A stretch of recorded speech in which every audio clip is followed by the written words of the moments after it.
and you have to correct your interfering policies.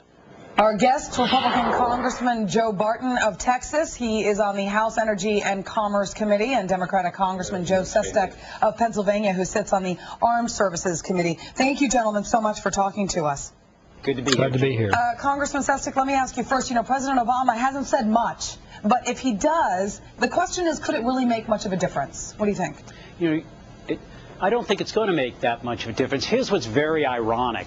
The leaders of Iran have actually engineered an exact situation with the preconditions necessary for a quiet velvet revolution. To think that the United States can all of a sudden interject itself into this relatively closed society and better engineer this mass uprising, I think is very strange. Second, we only have two important reasons to speak. One is to make sure that everybody understands we're concerned about the legitimacy of a democratic process. And second, the concern for the safety of the people. The president's done that. Let this revolution, which is for the first time questioning the legitimacy of the supreme leader, continue to unfold.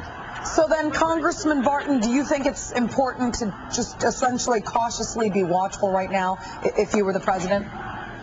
Well, I think American presidents in the past have always spoken out for freedom, whether it was President Reagan asking the Russians to tear down the wall in Berlin, whether it was President Bush in Tiananmen Square, whether it was George Bush who said they'd let freedom ring in his second inaugural speech.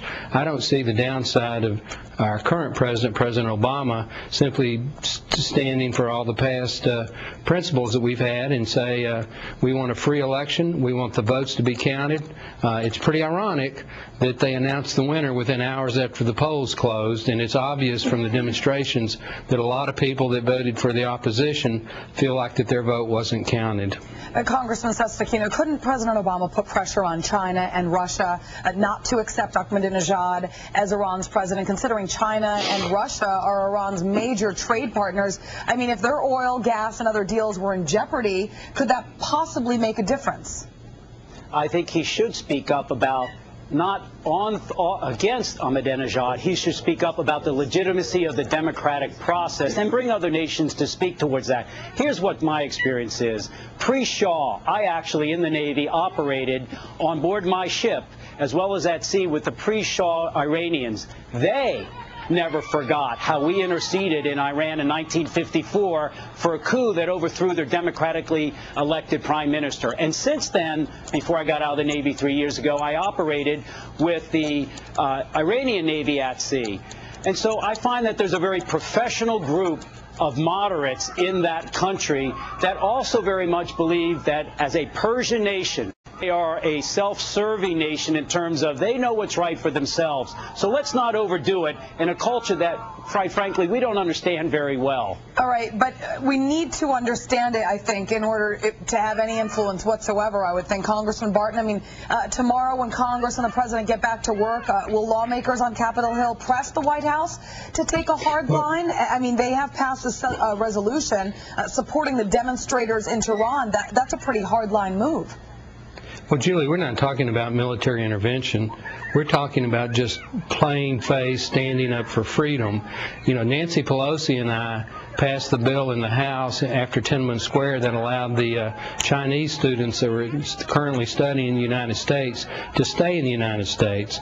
And President Bush, the first President Bush, was totally supportive of that. So we're not talking about sending in a Marine Expeditionary Force. We're simply saying that freedom is freedom everywhere in the world. And as we've shown with Twitter and all the internet connections and cell phones, there are lots of Iranians who want to be just as free as their friends in Iraq and their friends in the United States and all over the world. And we and our president should be standing for that, not debating semantic points of diplomatic protocol. Okay, well then continue on that thought then. We should be standing for that. So then what should the president be doing? Is there something you believe the president should be doing that he's not doing? Well, I think for one, he ought to demand that all the ballots actually be counted. Former President Carter do you really think that President Ahmadinejad is going to say, okay, President Obama, we'll recount the ballots? I don't think so.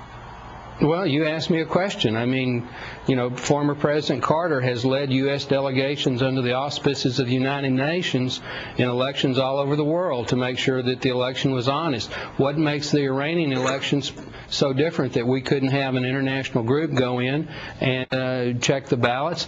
The candidate that lost the election is appealing through whatever the process is in Iran, but you know, it's a pretty, as has been pointed out, it's a pretty closed society. Why not open it up and have some transparency? That's one thing. Yeah. And the second thing would be to just, I just don't feel like President Obama has given us his best pitch so far, to use a baseball metaphor. He's still trying to throw a few change-ups. He ought to be throwing a few hard balls. And again, I'm not talking about military intervention, right, but you are seeing with we have got a free society now in Iraq, which is right next door, and the winds of freedom are blowing throughout the Middle East.